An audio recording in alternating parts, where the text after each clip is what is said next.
দুদিন পর আজকে একটু রোদ্রু দেখা পেলাম, একদমই দাঁড়ায়নি, কিন্তু তাড়াতাড়ি করে কাপড়গুলো বের করে ধুয়ে দিয়েছিলাম। বেশ অনেক কয়েকটাই জমে গেছিলো। যাদের ঘরে ছোট বাচ্চা আছে তারা তো জানেনই বাচ্চাদের যে কত জামা কাপড় বেরিয়ে থাকে, মামারই অনেকগুলো ছিল। যাই হোক, আজকে মাকেই বললাম রান্না করতে, কারণ আজকে একদমই সিম্পল রান্না, আর আজকে শরীরটাও তেমন একটা ভালো লাগছিল না বলে রান্না করতেও ইচ্ছে করছিল না।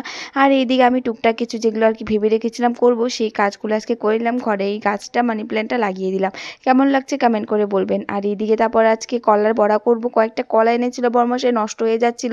আর দেরি না করে ভাবলাম যে না, আজকে এই কলার বড়াগুলো করে নিই। কলার বড়াও খেতে কিন্তু বেশ দারুণ লাগে। ভেবেছিলাম কলা পাতায় কয়েকটা পিঠে বানাবো, কিন্তু সেটা আর হলো না, কারণ কলা পাতাই নেই ঘরে। তো হলুদ পাতা দিয়ে কয়েকটি পিঠে বানিয়ে রাখলাম বাবার জন্য। এদিকে দুটোই বানিয়েছিলাম। আর তারপর যে মামাম চলে এসেছে আর পিসিমণির বাড়িতে। এবার হলে মামামের একটা ঘ্যান জ্ঞান যে মামা বাড়ি যাবো না পিসি বাড়ি যাবো। তো মামা বাড়িতে যেতে পারিনি, পিসি বাড়ি থেকে ঘুরে আসা দাওয়া করে শুয়েছিলাম। এইদিকে বিকেলবেলা উঠেই চা বানাচ্ছিলাম। তো চলো আজকের জন্য এতটুকুই। রাধে রাধে, বাই।